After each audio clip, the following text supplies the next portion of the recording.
All right. How's everybody doing today? How you doing, Alec? You good, bro?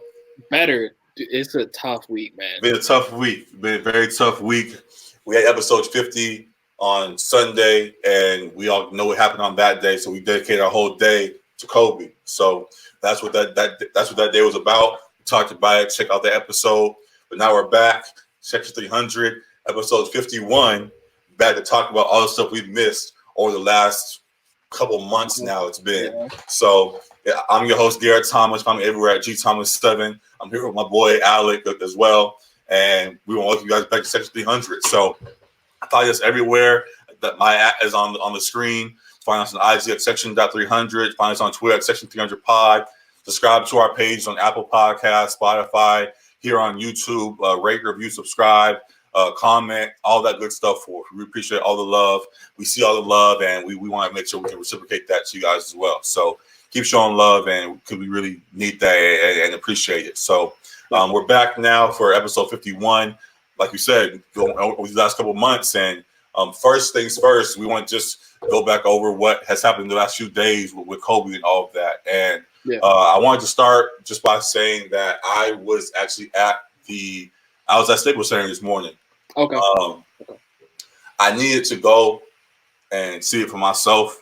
Mm-hmm. Like I mentioned on the last episode, I was still kind of in this real kind of denial phase. Yeah. And I've still been trying to shake that. Death is something that's not easy for me.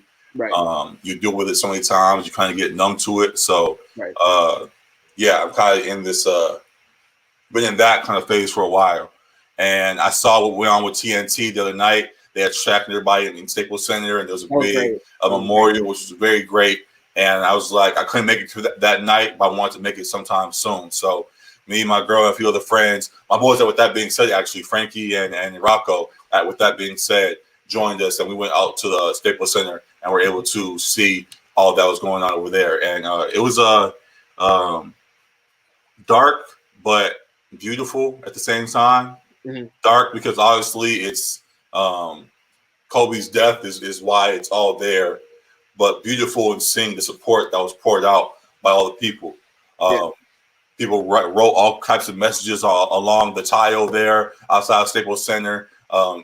Jerseys were left there with people's names and messages for Kobe left along the jerseys. All kinds of beautiful messages left for Kobe, and I saw some things for all the families that were involved in the accident on Sunday. So it's a very beautiful thing to see after such a dark moment. So it helped me a little bit.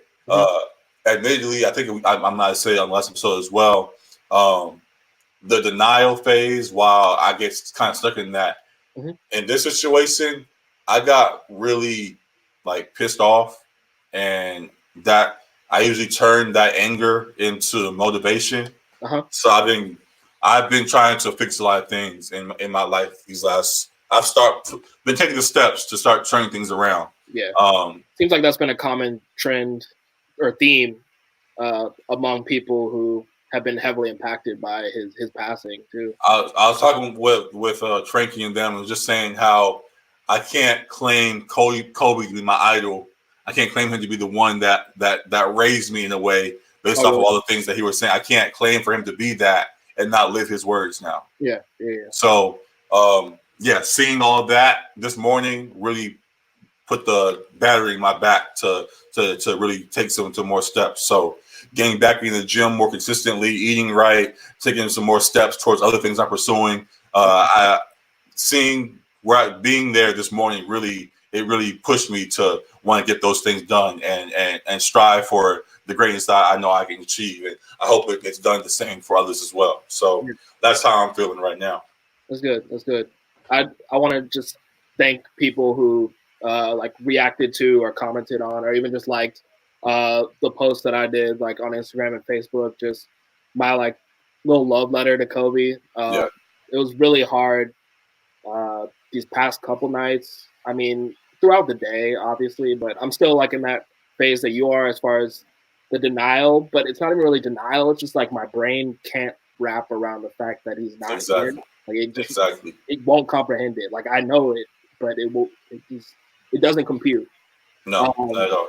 and it helped to write something to him, but like I felt like there's no like amount of words, there's no correct words I could really say that would. I've been trying to write something, bro. I Yeah, couldn't do it. So I yeah, get like it just feels like not meaningless, but like you're just not giving him enough because of so much he gave into us. Um, and it's just it's really beautiful to see like the impact that he made like across the world and the tributes that are happening across the world. Like you mentioned the NBA on TNT special last night that they did before the game. The Lakers game that was postponed as well was supposed to happen last night. Um, and it was so hard to see the legends like Shaq and Jerry West just like so broken up over yeah, him. And we're all in the same boat. Like we didn't know him personally, but it was like he was a family member. exactly. Um, so it's a loss that we're gonna feel for a very long time. I've heard a few people say on the sports talk shows that like this is definitely gonna be a moment where it's like before this happened and after. Like it's gonna be like a momentous like moment in history. Um, and yeah, I hope that a lot of people can take the approach that you started to, as far as um, taking that Mamba mentality and applying it into their lives. I definitely will seek to do the same. Um, and I think that's the best way you can really honor him. Um, yeah. Yeah. So I'm definitely with you on that. You gotta continue to live his words and live that Mamba mentality that he tried to instill in everyone. So yeah, I definitely feel your sentiments that you just shared with us, bro. And as you talked about with Jerry West and other Laker legends and NBA legends, there's been a big movement across the league to show love to him in any way possible. Right. A lot of superstar type guys that have that Kobe-esque green light to shoot whenever they want. Yeah. Have been putting up 24 shots in their games and or putting up 24 points or doing something 24 related. We saw the same day as the accident, a lot of teams did the 24-second shot clock violation or the 8-second backcourt violation. Yeah, other things were being shown across the league. And now further steps have been taken in regards to many guys have stepped forward and decided to change their number. There's a game on right now. It's Wednesday night, and there's a game between the Pistons and the Nets. And Marcus Morris, Markeith, whichever one of the Morris boys, Marcus on Detroit wore number 8, I believe, for Detroit, and he swapped that to 88. Spencer Dinwiddie, who wore number 8, who he said he wore it for not only for Kobe, he had family reasons or whatever, but Kobe was a big part of it. And he decided to change his number from 8 to 26. And a few guys have done that. I believe my boy Mie, who we've had on the show here, we're number 20. He's wearing number 24 for the Jazz. I believe he's doing the same thing as well. Changed from 24 to 26. I believe he's sharing a post. So there's also a couple who have just said that they're going to keep it unless they're asked to change it, but they're going to keep it in honor of him. Like Buddy Hield said he's going to keep it in honor of Kobe because it meant so much to him. I see both sides. I do too. And it's nice to see, like, I just don't want no boo-boo players wearing it. But it's nice to see like guys that can really hoop and that really felt that closeness growing up and inspiration from him, who want to still honor him and wear it. Like I'm all for that. Exactly. So yeah, definitely all for all the support that's been shown to him by the players. On the flip side, though, admittedly, I'm a little confused by the NBA on just one thing in particular. And that's this right, or excuse me, that's this right here. I almost fucked up. That's this right here. That's the NBA logo. Right. It seemed like the whole world knew that this was supposed to be Jerry West. It is Jerry West. But the NBA is trying to act like it's not him and saying that they're not going to change the logo. People have been petitioning. I think the last time I checked was over 3 million people signed a petition to change the logo to Kobe. And the league was like, well, the logo is not actually anybody, so change it to Kobe. We don't want to lift up one player so much. This is like, are you guys serious right now? Like the whole, we literally called Jerry West the logo. Like, what are we talking about right now? So, yeah, I was very confused by that point. Hopefully, more people sign that petition. Hopefully, more people continue to blow up the NBA to make that happen, because that seems like a great move that should take place to honor Kobe. Yeah.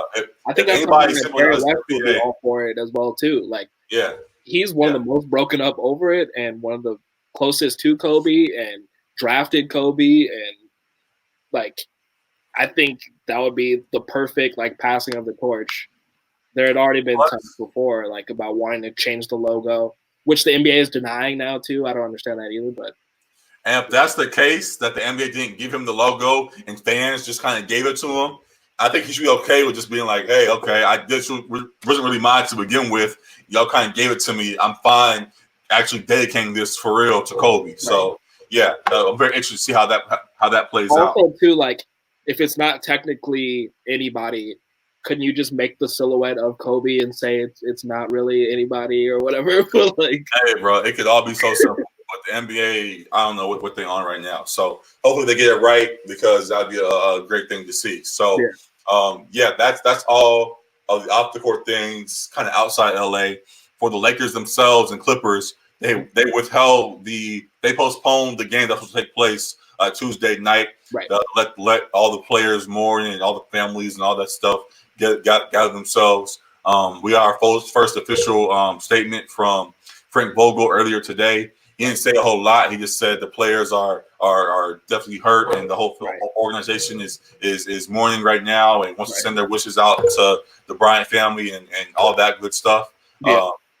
And now attention turns to the court, honestly, at least for NBA fans.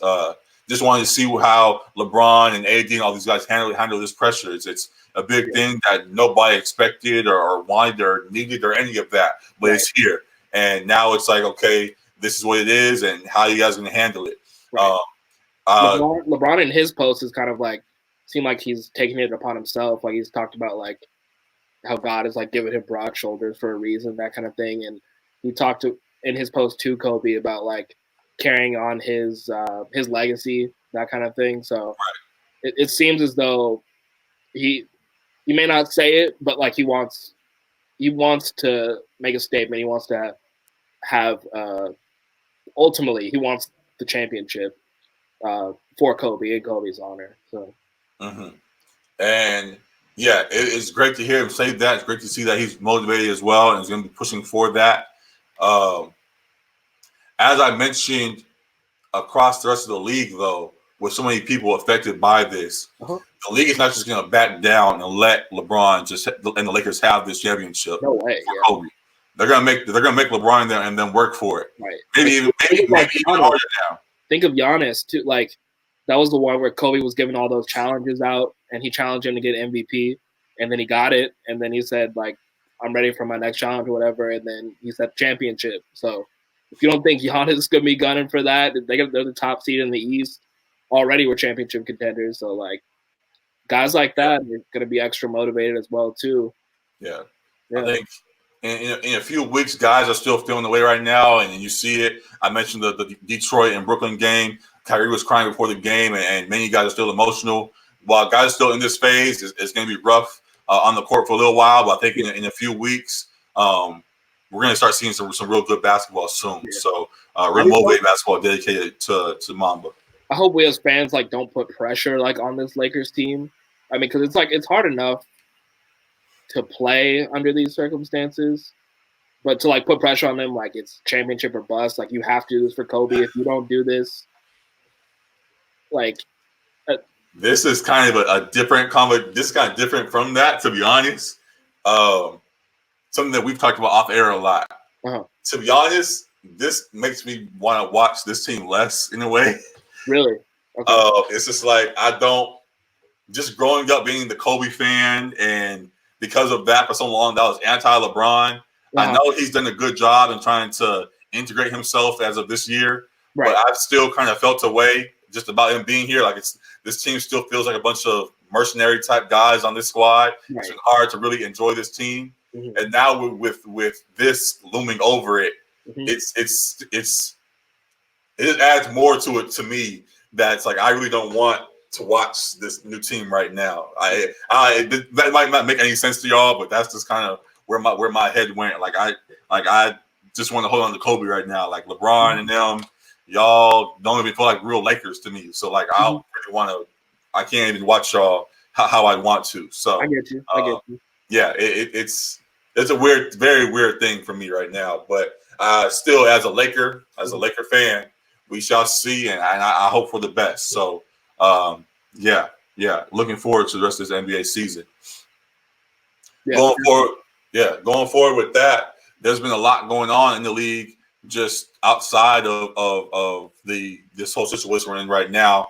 A lot of teams stepping up to the plate. We have the All-Star game coming up soon. Trae Young made his first All-Star appearance. A few guys as a starter too. Yeah. As a starter, very, very happy for him. He was someone tying back into the Kobe thing. Kobe said Trae Young was Gianna's favorite player. Right. So to see him this year get that first All-Star nod is a beautiful thing. So, the interesting thing though is many people were against it just because his team is like bottom of the league right now. I know their exact record, but his team is struggling. So how do you feel about Trae Young getting the starting nod despite his team being trash? The thing is, like, I don't care because it's an individual thing. For me personally, like, he's putting up like all-star veteran numbers in his second year. I think he's averaging like 29 and 11 or something like that. Something crazy. Shooting crazy from three. He's broken so many records already for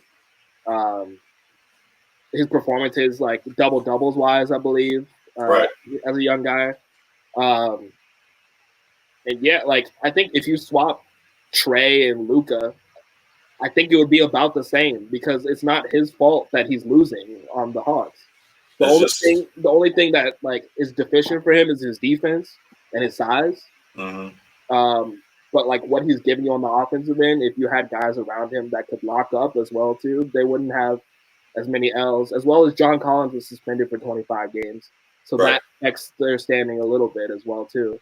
So you can't put all of that on him necessarily, and I don't think it should affect. Like I think Zach LaVine should be an All-Star too, with the numbers he's been putting up this year. Have they announced the reserves yet? I don't think so. Okay. So that means it's probably tomorrow or Thursday. Today, whenever y'all watching this. Yeah. But I'm for Trae Young getting it for the same reason you brought up. On the flip side, on the West Coast, we got Doncic made it as well. So both young guys, it's a great thing to see that they both made it, and I'm very happy for them. I'm excited for all the All-Star facilities that are coming up. Hopefully they do what fans have suggested and do the Bryant game and give 8 to one team and 24 to the other. That'd be beautiful to see. And some people too for Gianna. Yeah. So because Dwight was saying that he was asking people to get Kobe to help him with his like dunk contest thing. So that's just another thing that we won't get to see. It's just no moment as well. Yeah, that is rough. Very rough. I didn't even think about that until you brought that up. That's crazy. Wow. I don't know what he's gonna do now. I didn't even think about that. That's nuts. So that is gonna be very interesting to see how this All-Star game goes down. You mentioned Dwight in the dunk contest, and someone who's known for his dunks already is Zion Williamson, and he's been in the league. He's been this first year in the league, only played 2-3 games now, but had a pretty nice start. I think I would say pretty nice return. You're the big Pelicans fan, so I'll let you talk more about it. How you feel about Zion and his debut and what he's been doing so far? I almost posted a screenshot of our text message when he started going off in the fourth, but I was like, nah, that might be a little Oh man, hey, he was though. He was. I feel you. He unloaded the clip in that fourth quarter. It started off a little sleepy, like a little like he was on Benadryl or something like that. I think he was just out of shape still. A little bit. Out of game shape. And he was kind of like trying to let it come to him. He wasn't trying to force things. Like he had a couple nice dimes, which was nice to see, and others can see. Like his court vision is also pretty elite at his level. Right. And then that fourth quarter, like they just weren't respecting his shot at all, and he hit 4 threes in a row and didn't miss. And you can already see that Zion Zoe connection, which Yeah. is dope to see. Like Zoe, I think is gonna lift his game, and it's gonna help Zoe's numbers as well. The tough thing though is still finding Brandon Ingram's fit with Zion back, because Brandon Ingram's putting up all-star numbers, and closing for this team, and pretty much been the go-to guy to this point. And then with Zion coming in, you gotta integrate him in the offense. But BI is someone who kind of needs the ball a little bit more to be effective. He's been better off ball this year, hitting threes at like a 40% clip, which is exceptional. But the fit has been a little bit off with Zion back so far. I think in that third game last night, Ingram had a pretty good one, so that was good to see. But that's going to be the thing moving forward, as well as with the trade deadline looming. People still talking about maybe they can make a trade with Drew Holiday being the centerpiece, going towards more of a youth movement, and they could probably get good value back for Drew as well, because Drew's a top dude, underrated defender, and scorer. So it'll be interesting. I want to see them. They were my 8th seed pick before Zion got hurt. Now, like, they might have a shot. They're only like, I think 4 games out of the 8th seed, something like that. So they might have a shot for that 8th seed. It's very top heavy in the West, so there's like 4 teams fighting for that. And if Zion were to lead them to an 8th seed, he might get that Rookie of the Year over Ja. Yeah, because Ja kind of has a hold on there right now, because his team, I think, is ahead of them in the rankings, and kind of seems to be the one that's going to get the 8th spot. But if Zion steals that, I think that he'll steal the Rookie of the Year as well. So definitely we'll see how that plays out. I think to your point about Brandon Ingram trying to integrate now with Zion back, I think Brandon Ingram can still be the closer that he wants to be, even with Zion there. Though we saw Zion hit 4 threes in that first game, I don't think he's been hitting many. I'm not the stats guy, so I'm not going to. Not really his game, but that's not really his. He's not the shooter. He's not really the closer like that. Like Brandon Ingram could be. So I think if Zion dominates the first 3 quarters, and then Brandon Ingram comes in for the 4th and does his thing, they'll be just fine. So we shall see how that plays out. Very interesting to see what happens in New Orleans. So like you were talking about, not enjoying the Lakers that much, like. The Pelicans have been a team I've been really enjoying watching this year. More so than my Lakers, which there's other things to enjoy for sure. Yeah, definitely other things to enjoy. And something else, speaking of which, something that I've been enjoying are the Clippers struggling. I don't know if you. It seems like no one wants to talk about that. No one really wants to address that right now. But they've been losing a few games with Kawhi, without Kawhi, with PG, without PG. They've been losing a few games, and they've been fighting. They've been stuck in that 2 through 6 kind of area, trying to position themselves properly. But the Clippers have not looked like the dominant team that everybody expected. They've been struggling at times. Paul George has been out for a little bit. Yeah, he has. Even still with Kawhi. I mean, Kawhi's been balling, and they still lost some games. So right. And there was talk a few days ago, or like last week, whatever that was. Montrezl Harrell, so they're not really a full team yet. And then I think it seems like he got checked on that, and kind of the narrative switched. But they aren't the unit that they are supposed to be just yet. And it's very interesting to see how that's played out and how it hasn't really been highlighted like I thought it would. Definitely. They're another LA team, and you would think LA with the media that we have out here will be all over that, but they're kind of just letting them do their thing. So we don't say it here. Clippers get their shit together. But besides that, I haven't seen a whole lot of chatter about that elsewhere. So definitely wanted to call them out on that real quick. And then as well, there was a couple other teams that the media hasn't really been talking too much about as well. Like the Jazz have been playing pretty well. They had a real nice stretch of like 13 games or so, and maybe they lost 2. But they're now up to like the 3 seed, and they started off really bad, so that was good to see. And then they just got Mike Conley back as well, and obviously your boy Mia is there. So when he gets because he's on a 2-way, right? He's on a 2-way, yeah. So it'll be dope for them to make a nice little run and get a high seed in the playoffs. Right. And then who else was actually? To be honest, let's not even stay here too long because there's so much to talk about that I want this episode to be 3 hours long. So there'll be good stuff in the NBA. A lot of stuff going on. Lakers, Clippers struggling, Zion back, Utah, the Bucks, all this stuff's going on. A lot of great stories. Kuz, which we want to talk about. Kuz trying to find his role. We'll address that more deeply on another episode. But that's on off the court. Oh, there's some stuff going on. We might as well stay real quick. We cruising, and it looks like Vanessa Hudgens got something going on. It's been playing. Watch how that's been playing out. So I ain't gonna deep dive that too much, but we see it though. We will say that. The eye emoji. We look. Yeah, we know what's going on. But anyways, bouncing on to other things. Whole lot of stuff going on in football right now. Shit. As soon as I said that, my mind went. Let me just hold the L today.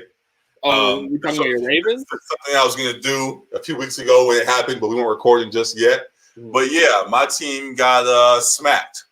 Yeah. Ran through. Yeah, I mean, ran through. And I ain't gonna hide. I was talking big shit. I was ready for a run. But yeah, like you said, Derrick Henry's he's the real deal. So Ravens lost in that divisional round to the Titans, and yeah, I was completely caught off guard. So hopefully even in that though, something I did want to address, I saw a lot of criticism. People brought it up. A lot of the critics came out of hiding finally, trying to talk this shit on Lamar. Lamar still had like over 500 yards total. I think he had like 300 rushing, passing yard. Oh, something like that. Total yards. He still had like 500 yards, I believe. Yeah. So he still was doing his part as much as he could.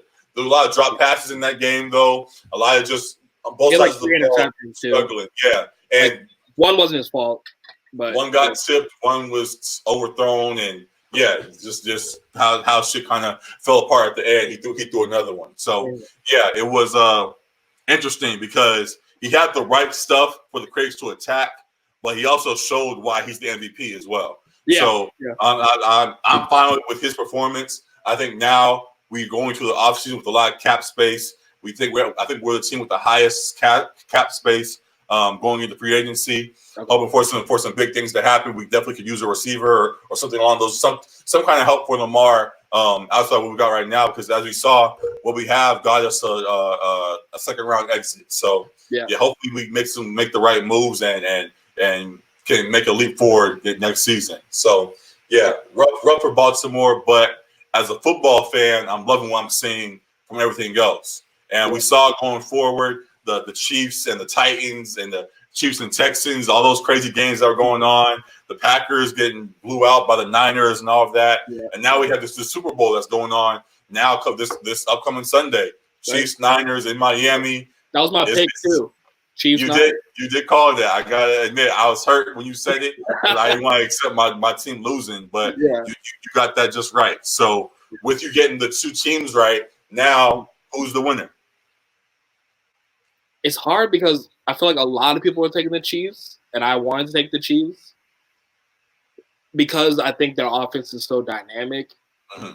And like even if it's a close game, they can just go off on those stretches where they get like 3 straight in like a few minutes. But that defense of the 49ers is elite, and that run game is real nice. Mm-hmm. I think it's going to come down to the Chiefs' defense because we know the Chiefs can put up points. Are you sure they can put up points against this defense? I think so. Like they have a really good scheme though. It's tough. Because I definitely trust Mahomes over Garoppolo. Mm-hmm. So that's point one to the Chiefs. The run game, definitely 49ers. Mm-hmm. Defense, 49ers, I'd say. But like offensive weapons, like receiving wise, I'd give that to the Chiefs as well too. So I think it's gonna be a really good game. It might end up being a shootout. Like the 49ers have a good defense, but it might end up being like a 30-something to 40-something type score. I'm gonna go Chiefs. But it's gonna be close, I think.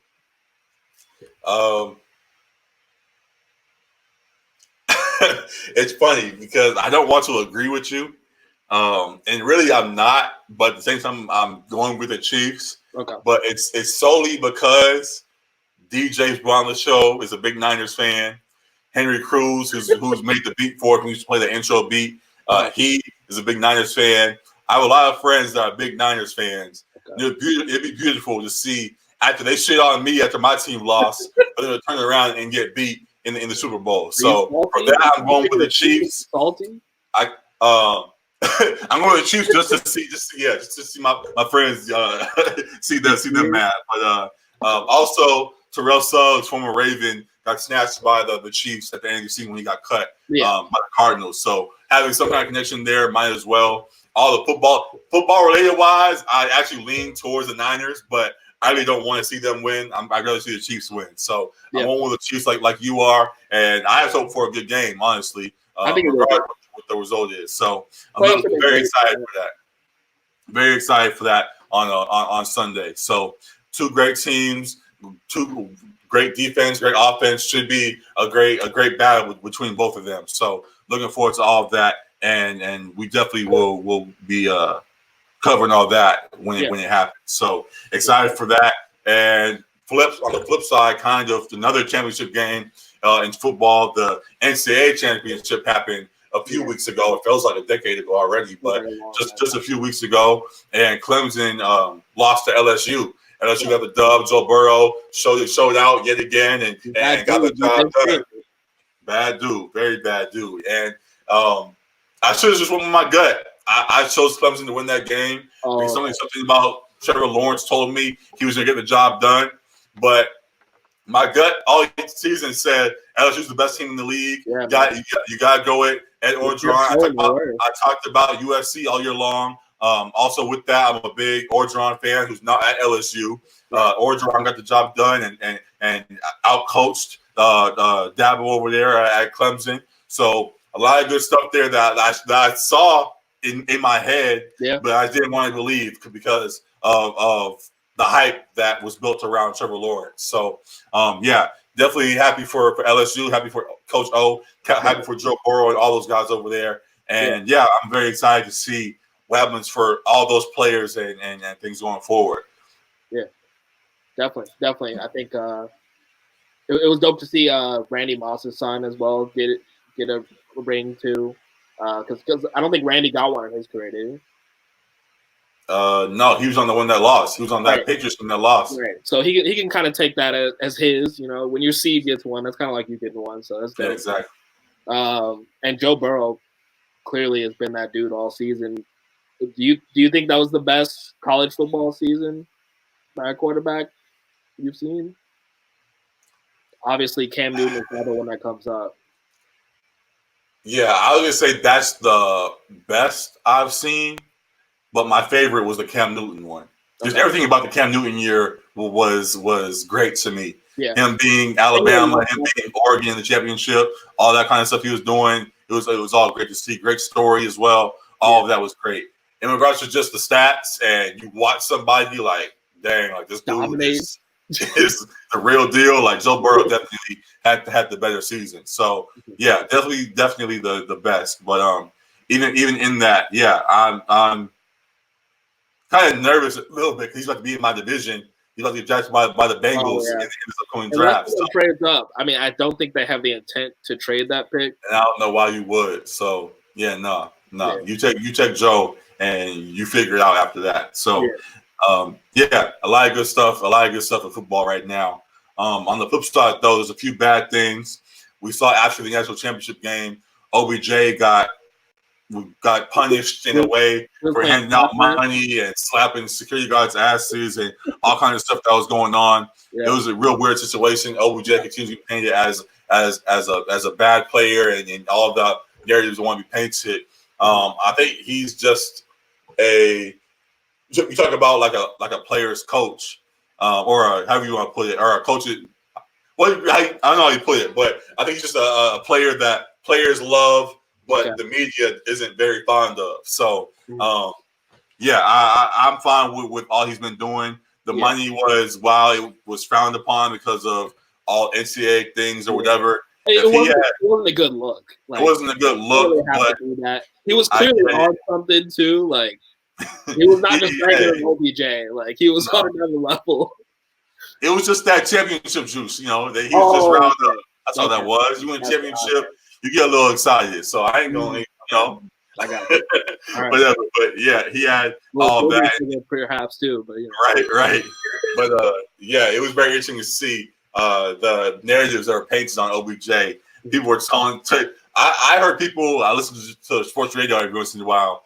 People were calling the radio show saying now is the perfect time to trade OBJ. Clearly, he's a cancer to the locker room. Clearly, he's not focused on football. No, I was like, what about that? He was telling other teams that he didn't want to be there. That kind of thing, like come get me kind of thing. So, I mean, maybe he'd be open to a trade. He denied that himself. He came out with posts saying that he's focused on Cleveland and wants to turn things around there.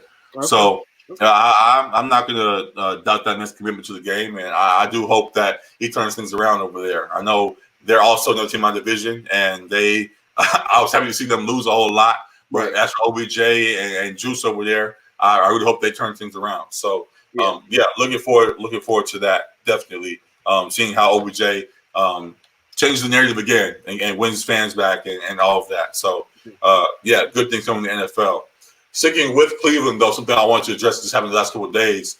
We had this situation with Kareem Hunt where a video came out of him being pulled over by a cop.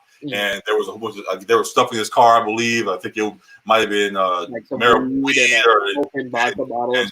or something. And the recording came out of the conversation between him and the officer. And Hunt was just clearly just hurt. We have the Chiefs in the Super Bowl today or this week, and he clearly was a big part of them making that push. They almost completed last season. And now a year later, he's on the Browns, and he's clearly still affected by that. And when he got pulled over, he was like, he felt like his life was falling apart, and all things were turning to the worst. And he should have been playing in the Super Bowl, and he worked so hard, but it wasn't working out. And now here we are. So definitely a rough moment, and it just highlights just the plight of athletes. Everybody thinks that some athletes are like destined for greatness and things like that. It takes a lot to achieve that success, and it takes more than just grinding on the field. There's a whole lot, like the distractions, things that come your way off the field that athletes have to dodge. And he is someone that sadly fell victim, or however you want to put it, to a bad moment that cost him. And I hope he can turn things around, because he seemed like he was in a real bad spot during that confrontation. I want to flip sports real quick, but because that situation made me think of an even sadder one with the NBA was that video that was posted of Delonte West, in the streets of Dallas, I believe. Yeah. There was video of him getting beat up, and then there was video of him on the curb talking to what I believe was a police officer about what happened. And he's clearly not in his right state of mind. Clearly deals with mental health issues. Probably could have for a while. Could have been during his NBA career. He was just in a better place then. Right. But clearly down bad. And there was a outpouring of people wanting to get him help when those videos were posted. Jameer Nelson posted something, one of his former teammates. And I heard rumors that LeBron is seeking to help him. Like, if he could get him to LA, maybe help him. But that was really sad to see. Dude who's made multi-millions and is now on the street and clearly not in his right state of mind. Right. So hopefully, to get help, you have to want the help. So hopefully he can get to a place where he wants to seek that help and can get that help. Yes, definitely. Something I've heard a lot from players, especially this week, is how much of a fraternity that this league is, that the NBA is. Players stick together and fight to the end for each other. And I hope that, like you saw, there was outpouring online. I hope there was real action beyond that as well in reaching out to Delonte to change the situation, because, it does not look good right now. And just got to continue to hope for the best and hope that action is being taken upon that. So, rough things going on for some players. And on that same token, we might as well stay in this pocket for a quick second. We also have a story with Antonio Brown.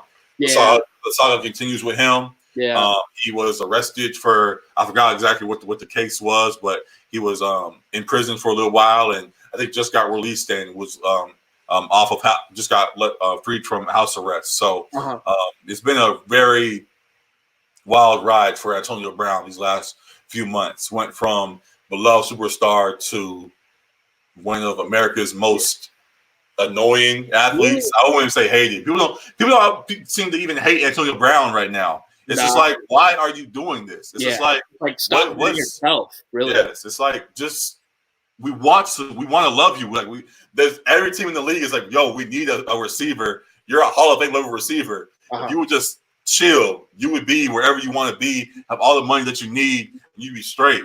But you keep making videos, you keep doing music, you keep. It's just too much right now. It's crazy because like none of us are doctors and none of us really know the full extent of CTE, but it seems like he's clearly like distributing some symptoms of potentially having it. Because before we didn't even really hear from him that much when he was in Pittsburgh. Like he was just an all-time like great receiver to us. Like I don't even think we knew his personality at all. And then that huge hit from Burfict happened where he got the concussion and everything. I see a lot of theories about that. I'm actually not going to go there because I do remember seeing at least flashes.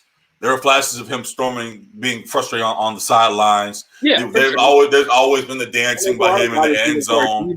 Too, right. There's always been that character. I think when the team started losing, there were also stories that I'm not going to deep dive. There were personal stories that were also coming out at the same time about family dramas as well that were coinciding with the losing that was happening. That may have sparked this downfall. Yeah. So I'm not going to say it's just the concussions that he's had. There's definitely been a lot of other things that factored into it. But regardless of what caused it, he's in this space now, and I hope that someone is at least trying to get in his ear to turn things around. His agent Drew Rosenhaus stepped away from him because he wasn't going to support him until he wanted to support. He said he needs to seek help too. So rather than he appeared to be one of the closer guys to Antonio Brown for a while. That was not part of his entourage. Right. He seemed to be one of the people that was closest to him, and for him to be someone that would not try to get him help himself, at least from what we know, he didn't try to. But if he didn't try to get him help himself, then it's just a bad look across the board in this whole situation. Yeah, so, the video where he's cussing out the police as they're taking away his girlfriend, who I guess, or his girlfriend, mother of his kids, who was attempting to, I guess, steal his car. That's what he was saying in the video, but it was just a horrible look seeing him cuss out the police and everything. And his kids get into the back of a police car. Yeah, that's not the image you want. It was like sad. Like you said, like I don't hate him. It's just like stop doing damage to yourself. Please.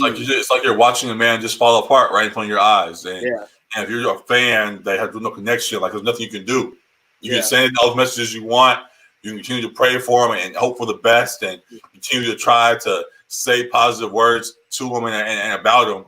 But as this thing continues to spiral, it's like, man, I don't know what he's saying that we don't. Some people don't need to be on social media either, and it seems like it doesn't seem like he has a circle around him that's good for him, helping him at all. Because they could say you don't need to post this. Why was that even a live video? You cussing out the police in front of your children. Some stuff just doesn't need to be broadcast either, even if you are going through turmoil. Man, that's just how he rolls, and that's part of his demise. That was part of people's frustration when he was in Pittsburgh. There's a moment where they won that playoff game or wherever that was, and he had his phone during Coach Tomlin's post-game speech. Oh, yeah. No one was to see. Recently, he had tried with the Saints, and reportedly one of the only things they told him not to do was bring an entourage. They said, you and your family, if you want your family to come, you guys can come, do this workout, and you're here. We'll sign you, and we'll figure this out. I don't know if you even be allowed to play in the postseason, but going forward, they bring him on board. Mm-hmm. He brought all the cameras out yet again, brought the whole entourage, And while he did participate in the workout and had reportedly another good workout, the fact that he didn't go along, he still appeared to be trying to boost his image. The Saints were like, we're not wasting our time with that. And it's just the man cannot get out of his own way. And it's very sad to watch right now. The other point, like I mentioned, there was a legal issue that's been going on. And again, I'm just a fan. I'm in LA. You have no real connection or insight or nothing. Mm-hmm. But there was a picture going around where everyone was sharing their sentiments just about him he had a case that was going on, and he was in front of the judge presenting himself. And everybody was just saying how bad it was that he was in jail and all of that. Something that caught my eye that I didn't see many people talk about was the fact that he was wearing a suicide prevention vest. He was presented in custody. He presented to the judge to plead his case or whatever the case, whatever was going on in that. He had a green vest on that's meant to shield people from suicide. Killing themselves while in custody. So it's just I don't know what role depression or any of these mental issues have in this situation. As you mentioned, CTE is being rumored by most people at the moment. Yeah. But if suicide or other things are coming into play now, from the jump, I've said even in his fallout, I'm hoping for the best for him. And I'm that continues and was built up even more when I saw that image, because I didn't see a man. When that image crossed my timeline, I didn't even see anything else but him in that vest. And I was like, I don't know why it is, but I hope he does not go that route. So I'm going to continue to hope for the best for him and hope that things turn around, because he is the great talent and beyond the field has a family and kids, and we've seen just recently how devastating it is to lose a father. And I don't want another father to be out of the equation. Maybe it is best for him to not be playing football, like for his health and mental health. Maybe that is better that he's not. But I just hope that he seeks the help that he needs. Yeah.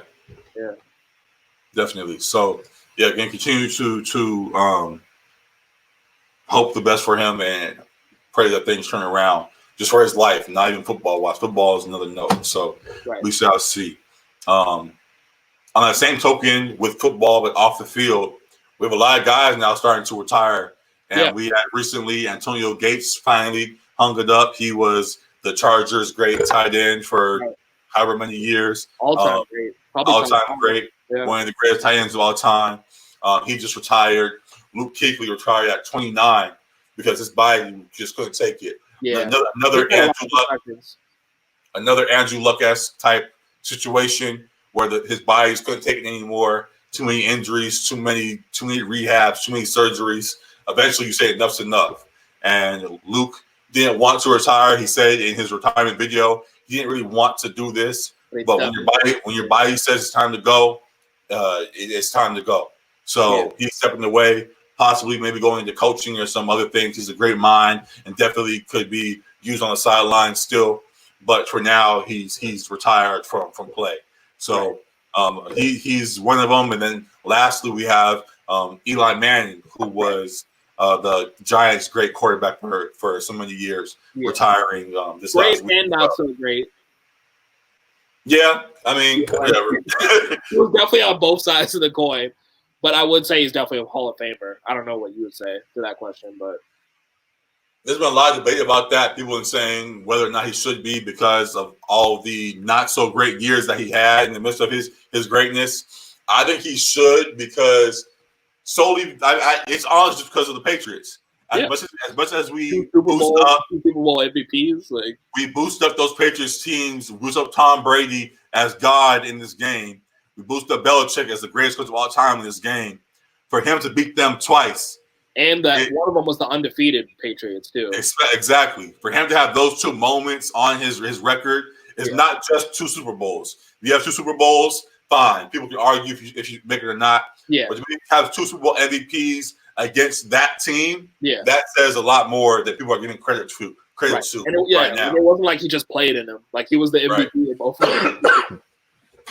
Yeah. So he definitely should get in just for that. There's other accolades he has alongside those as well. Right. But just for beating those two teams as highly as we glorify the Patriots these last 2 decades, he should get in for beating them twice. So yeah, he's on my ballot for sure. So me too.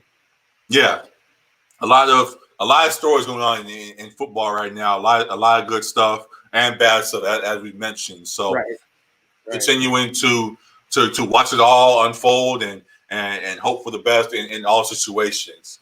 You trying to go to baseball now? Talk about cheating ass. I was trying to switch over to it because like I said, I'm still learning baseball. But go ahead with all this cheating ass Astro shit, bro, and explain to me what's really going on.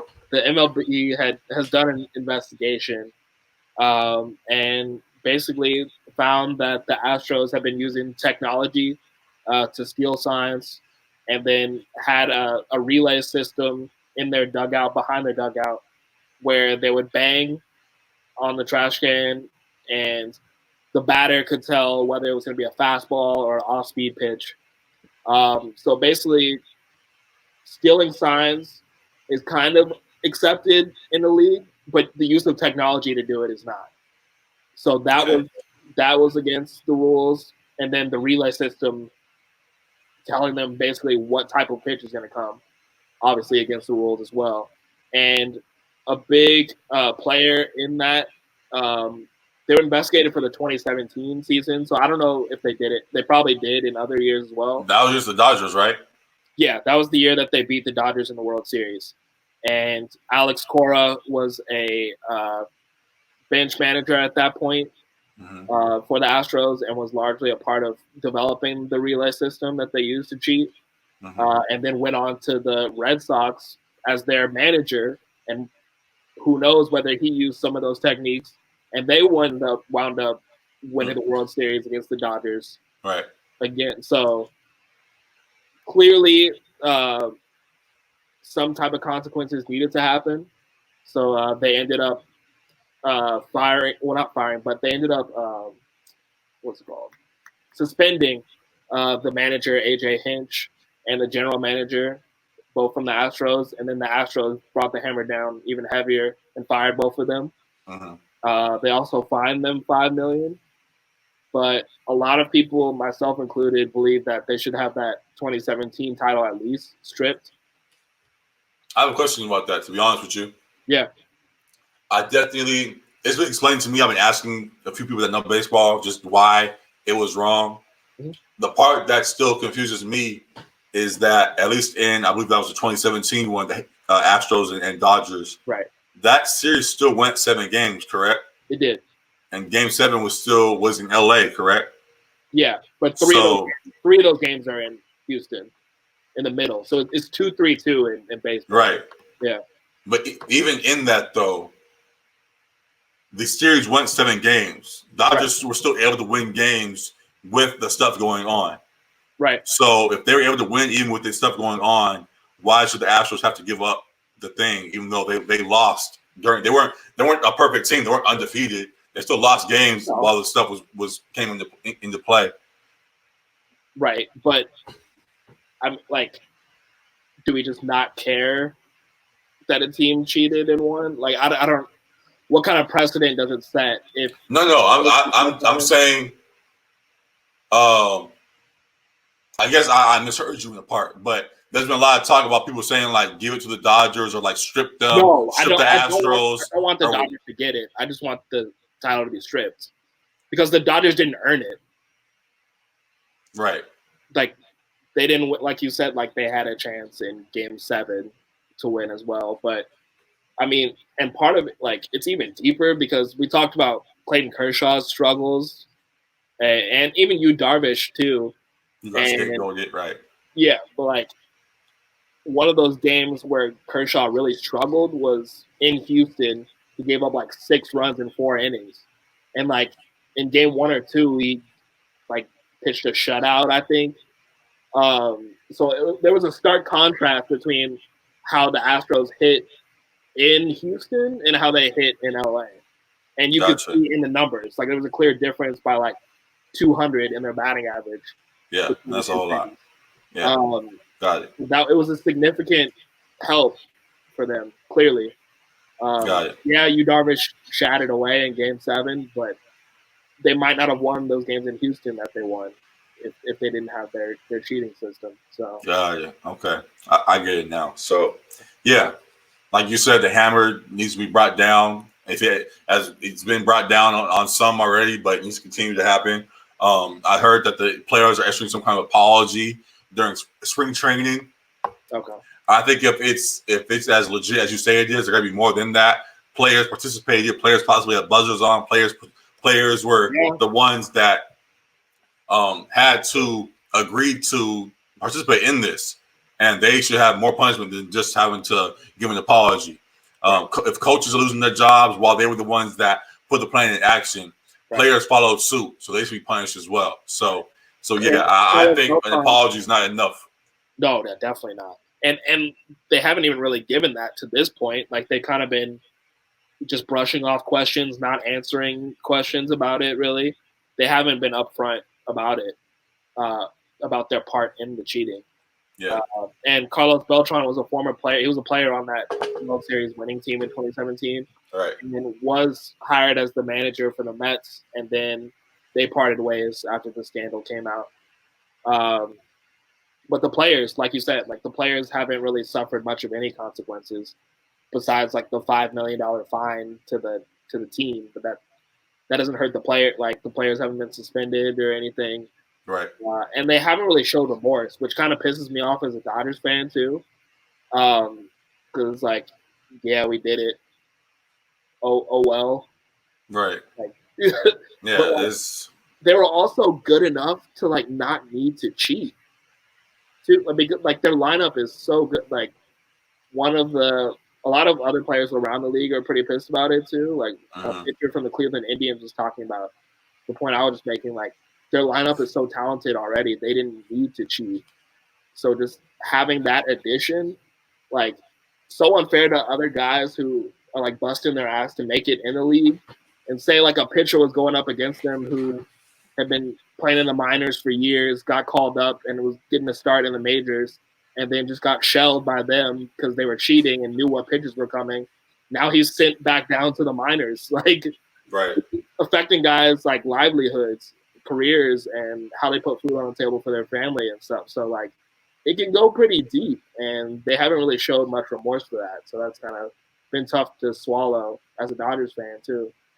Do they become America's most hated team immediately with that taking place? Baseball, yeah, I think so. I mean, it's always like fun for everybody to hate the Yankees, but the Yankees haven't really done much in about 10 years. Right. So I think they might want to wear some padding underneath their. I was going to say that. Do you think we've addressed a few times about baseball's unwritten rules? Do you think some things are going to be happening to the Astros this upcoming season? They might, if they don't start like showing some remorse in some sort of fashion. Like you might see guys getting hit with pitches. I think they can say, we're trying to knock the buzzer off your chest or whatever. Right. You guys got buzzers underneath your jerseys. As a new follower to the game and still trying to get a hold of things, something that's been most interesting to me. With basketball and football, sometimes situations come up and it's like here for a week, a big story, the biggest story of the week, and then it's gone. Yeah. This story kind of has been sitting at the top of baseball ever since it happened. Like I haven't seen the hype die down. Sure, other things in other sports have trended more. Right. When you go to baseball, this is still one of the bigger topics that gets discussed on a daily basis. It takes the integrity of the league. Completely, yeah. So it's gonna be very interesting. I want changes to happen, like you said. So remorse needs to be shown. Players need to have more than an apology being said. There's got to be more action taken upon this because I don't think players, I don't think baseball realizes even itself how big of a situation this is. So if you don't do something heavier, like what's to stop another team from doing it? They're like, oh, we get to cheat and keep our title. Like, we just have to let our manager go or whatever. Like, that's fine with me. We just say sorry and we're good. Yeah. Like, what's to stop someone who doesn't care about the ethics of it from cheating again? So yeah, definitely gotta stay tuned on all that, man. It's a wild thing that has gained my attention for a long while and has brought a lot of questions. And I think you're answering the one big one I did have. So yeah, we're just gonna see how it continues to play out. And that definitely has my eyes locked in a little bit more on baseball now and going forward. So looking forward to this upcoming season. Yeah.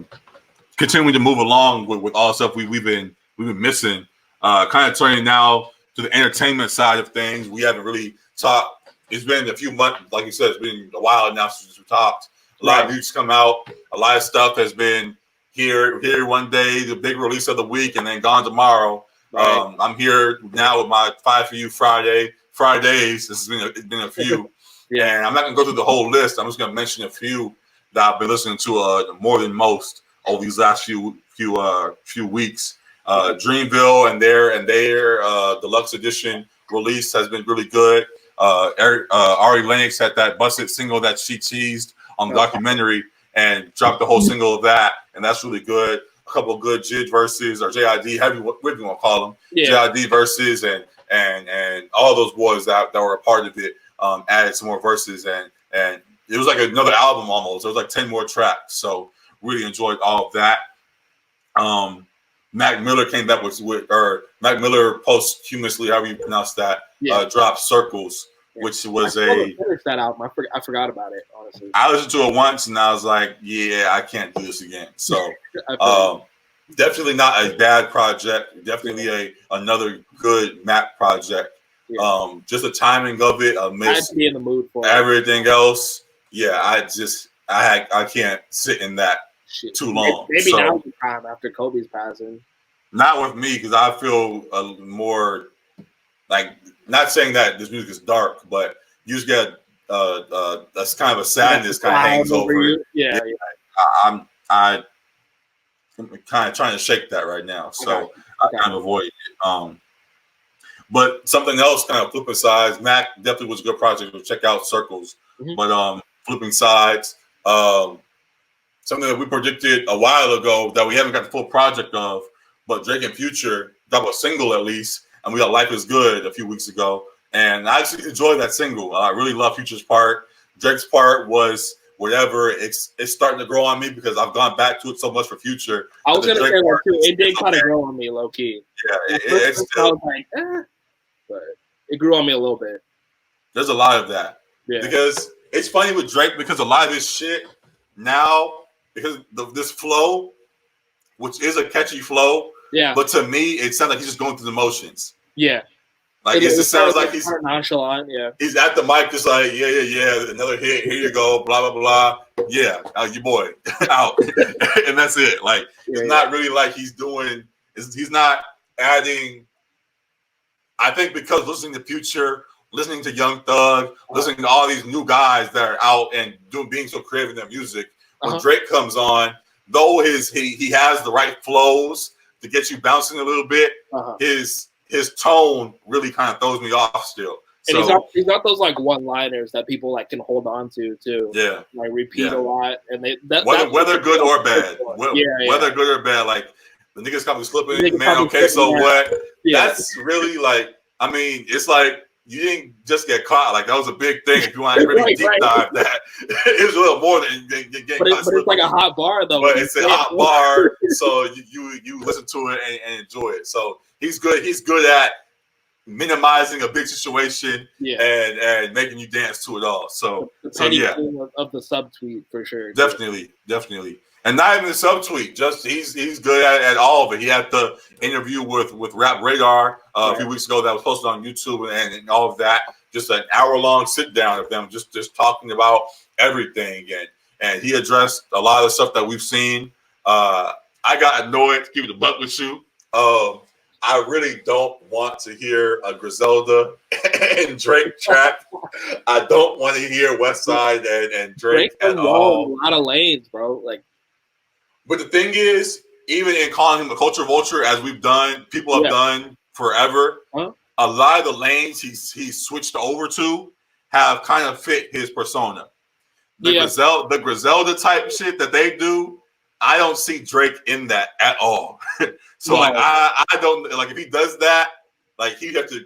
I don't know, but it's kind of yeah, I got a not. they're I different got a because not. they're East Coast, but a similar thing was kind of like the him and game joint to me too, like the 100 where he's like in the hood with them. Like you've probably seen that music video. Yeah, I have, and It's like he's not a gang type dude, but it's kind of like the gang embracing him sort of thing. no, it's not. It's not about the culture of it because he's found a way to integrate himself forever. And I think even Griselda has said they're down to do it.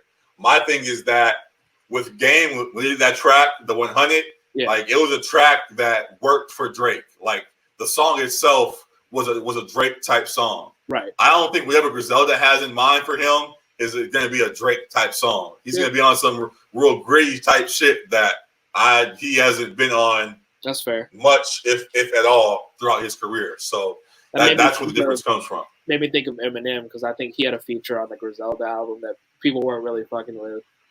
Well, I mean, he signed them for a little while, or whatever the case may be. Right. So I get that. Himself on the album, but that didn't fit either, as we criticized. So yeah, I think you just kind of we gotta have a conversation about his album though. I ain't listen to it. I ain't really care to. So okay. All right, I'll go back to it. I'll say it for you then. It was a surprisingly good album. It was okay. People can like shit on M as much as they want to. All right. Like I think the consensus for people who actually like listen to and digest music a lot too, like it was significantly better than his last few have been. Okay. There was a lot of good features on it. The ones that really didn't hit were the times where he was trying to make like club hit type songs.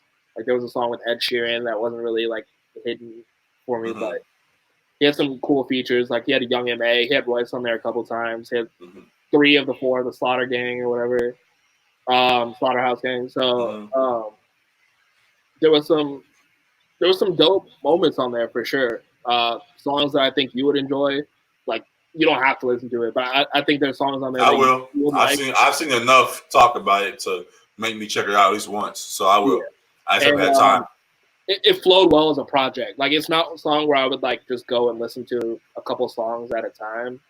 Like I would listen to it as one whole project, not just like singles, because it didn't really have like single tracks to me.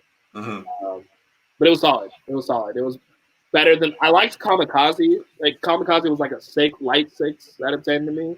Right. This is probably like 7 and a half. So I'll check it out. Yeah. I'll check it out. So Eminem came back with the album, and people surprisingly enjoy it, as we see, as Alex explained. Someone that I hope also does the same thing and surprises us with a good project is Party Next Door. And Party Next Door announced that the album last year he said it was coming in January. Right. January's here. It's not here yet. He said, "I promise you guys, it's on the way. It's coming in February. It'll be worth the wait. And it's gonna be worth the wait." And he posted a picture of the album cover. And I've been hyped this whole time, waiting for this man. It's been a while. He posted this album cover, and the cover said Party Mobile. And I lost damn near all my hype. Just the name, like sometimes you know just off the name if an album is going to be good or not. And Party Mobile like does not get me excited at all. So hopefully I'm very wrong in this because I do enjoy Party Next Door's music, but Party Mobile, I don't know where he's going with that. Yeah. So I don't know, man. I really don't know. We shall see. You excited for Party at all or what? If he can somehow get back to, like I said, Party Next Door 2, that was one of the best mixtapes. Like that's still low key in my rotation sometimes. So yeah, if he can get back to those vibes, because I haven't really liked a project in totality of his in a while. Like he's had a couple of EPs that I wasn't really messing with. I didn't like Party Next Door 3 very much. There's maybe 5 songs on there that I really enjoyed. So I'm not hyped. I'm definitely gonna listen to it. Right. I'm hoping it's good. Yeah, so am I. Yeah. I'm glad Drake finally let him out the workshop. Drake's supposed to have an album coming out this year as well. Yeah. So I hope both of them drop good projects. So definitely excited for all things OVO.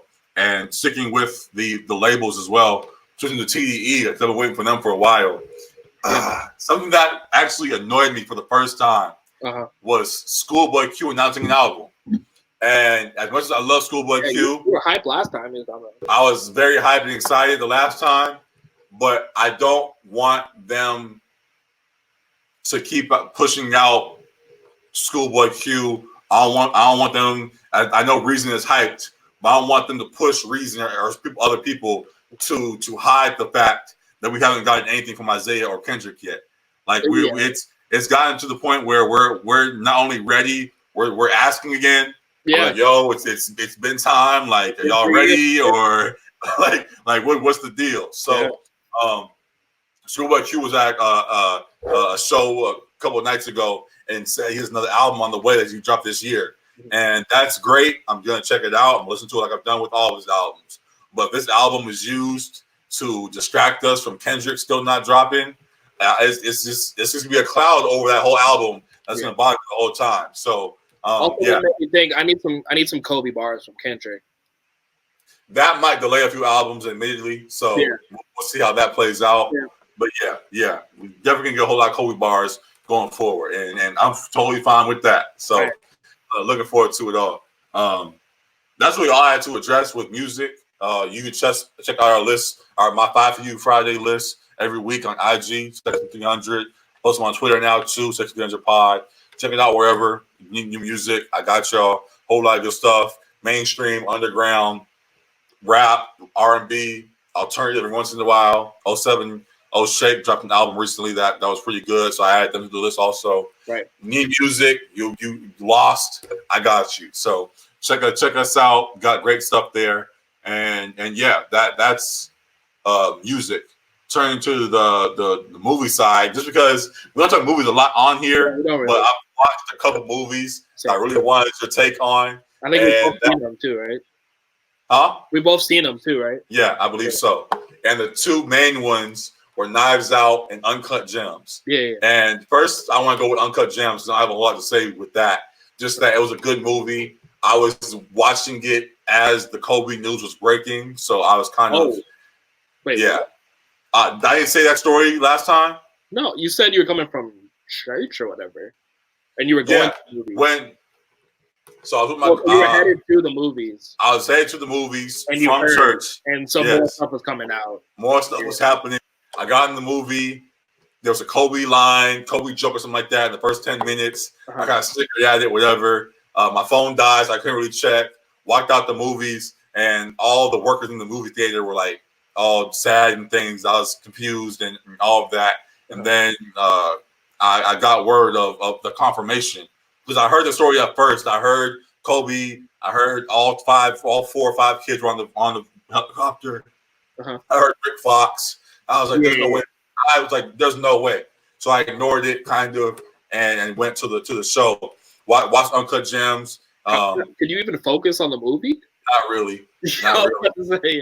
That's why I kind of was just shrugged it off in a way. But I wasn't really focused on it because I was really nervous on what was true and what wasn't. Right. And then I got confirmation after I walked out, and it kind of ruined the experience. But in that, I was able to see Uncut Gems, and it was chaos the whole time. Bro, that's what I said to my dad. It was just chaos. Definitely would have Adam Sandler's better performances. Really loved how he stepped into that role and embodied it. Honestly, he was great in that the whole way through. People online joked about Julia Fox being elite. She was elite. No need to deep dive that, but I understand. I understand. I understand.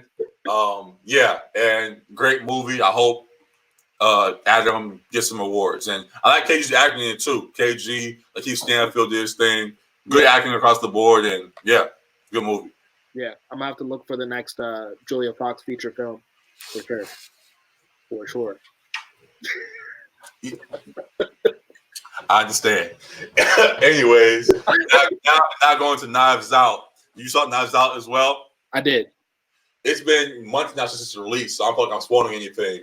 So, spoiler alert. If this has to be the case for you, I'm sorry. I have a few questions since it's been a while now. We can talk about it. Yeah. Really enjoyed the movie. It just sparked a lot of debate amongst me and my girlfriend and others that saw it. Okay. Do you think the girl should still be at fault for the man's death at the end? Should still be at fault? The girl that the help, wherever her name is. Yeah. Do you think she should be at fault still for her role? Oh. No, she didn't actually kill him. Sorry, I don't know what that was. But anyway, I said no, because she didn't kill. She actually gave him the right medicine. He killed himself. He killed himself based on what she said. Correct. Right. But so even if she thought she messed up, his actions weren't based on the mess up. He didn't know what was going on. He reacted based on what she said, and he did what he did. Right, because he thought he was going to die within 10 minutes. Because of what she said. He didn't want her to take the blame. There was no confirmation of a mess up. They were sitting there talking for however long. Nothing was happening yet. But she said, "Oh, you're about to die. I just messed up. Blah blah blah." She didn't know. If he just listened to her, he would have been fine too. Sure, but if there's blame to be pointed, somewhere, his reaction and then his resistance, all of that started because of what she said. So shouldn't she still be at fault? No, because in the end, it was an attempted murder by ransom too, though. Say that again. It was an attempted murder by ransom, like the son. Correct. I get that part, but the girl was the one that was actually in the room. I know the guy attempted to switch things and get it right, but the father's reaction was based on what the girl said. So I thought the girl still should have had something come into play with that. So yeah, I don't know. That was just my thought on it. I enjoyed it either way. Yeah, it was good. Definitely a great movie. Really enjoyed all the acting in it. Lakeith Stanfield, another great movie role he had in there. Everybody in there. James Bond, I'm blanking on his real name right now. I like his role a lot. And there's rumors of a sequel or some kind of another movie in the same type of realm by those people. Okay. And I definitely would sit and enjoy that. I love those kind of psychological, wherever you go. It's like a game of Clue, basically. Those type movies. I love those. So definitely enjoyed it. Also with that movie, what was the point of the knives?